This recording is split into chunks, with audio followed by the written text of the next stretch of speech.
Nous sommes très heureux de vous retrouver dans un nouvel épisode de Madina Institut.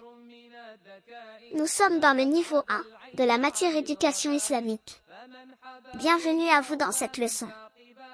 Dans le troisième cours, nous avions vu que l'absence de science était cause de tout égarement. Et cela à travers l'histoire des statues adorées par le peuple de Noé. Et nous avons vu que l'apprentissage et la propagation de la science est une barrière qui empêchait de tomber dans ce cas-là interdit. Dans ce cours, nous apporterons la quatrième, la cinquième et la sixième réponse à notre question « Pourquoi dois-je apprendre ma religion ?» Nous pouvons donner comme quatrième réponse que ceux qui détiennent le savoir ont un immense mérite. En effet, Allah le Très-Haut élève des peuples à travers la science, comme il est venu dans la traduction approximative des sens du verset. Allah élève en degrés ceux d'entre vous qui ont cru. Et ceux qui ont reçu le savoir. Il en fait des leaders du bien, des exemples à suivre, des personnes dont les anges souhaitent être en leur compagnie et les entourer de leurs ailes. Allah a fait des savants les héritiers des prophètes et les garants de sa science. Le prophète, paix sur lui, a dit, certes, les savants sont les héritiers des prophètes, et les prophètes n'ont pas laissé comme héritage des dinars ou des dirhams, mais ils ont laissé comme héritage la science.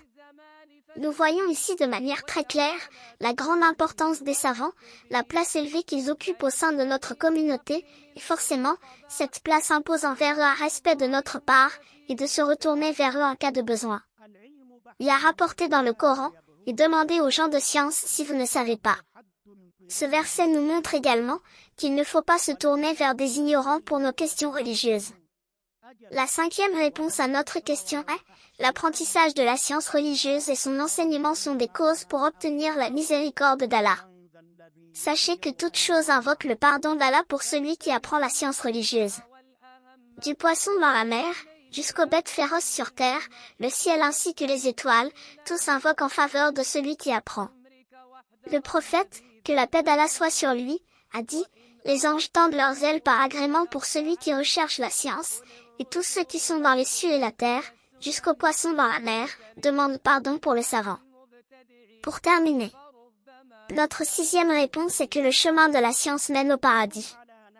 Ici, le but ultime dans la recherche de la science est d'accéder au paradis. Je vais vous citer un récit prophétique qui reprend les trois choses que nous venons d'apporter dans ce cours. Abu Darda, qu'Allah l'agréé, qui était un compagnon du prophète, que la paix soit sur lui, nous rapporte qu'il a entendu l'envoyé d'Allah dire, celui qui emprunte un chemin dans lequel il recherche la science, Allah lui facilite alors un chemin vers le paradis. Certes, les anges tendent leurs ailes par agrément pour celui qui recherche la science, et tous ceux qui sont dans les cieux et la terre, jusqu'aux poissons dans la mer, demandent pardon pour le savant. Le mérite du savant par rapport au simple adorateur, est comme le mérite de la lune par rapport aux autres étoiles. Certes, les savants sont les héritiers des prophètes, et les prophètes n'ont pas laissé comme héritage des dinars ou des dirhams, mais ils ont laissé comme héritage la science. Celui qui l'apprend, aura certes pris la part complète. On voit ici que le prophète, que la paix soit sur lui, a dit, celui qui a emprunté un chemin dans lequel il recherche la science.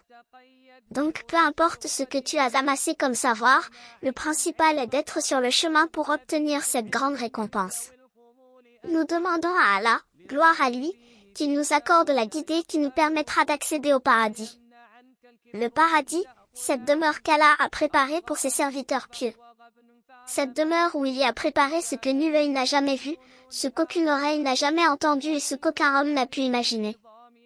Comment le musulman, après avoir entendu un tel récit prophétique, pourrait passer une journée sans étudier la religion de son Seigneur? Nous demandons à Allah de nous accorder à tous le paradis. Lorsque l'on parle de chemin ici, cela englobe le chemin réel, comme d'aller de chez toi à la mosquée ou de chez toi à l'école pour apprendre et le chemin incorporel qui est l'apprentissage en lui-même.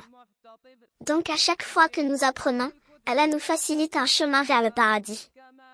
La route vers le paradis est difficile, comme nous en a informé le prophète, que la paix soit sur lui, lorsqu'il dit, l'enfer a été voilé avec les tentations et le paradis a été voilé avec les contraintes.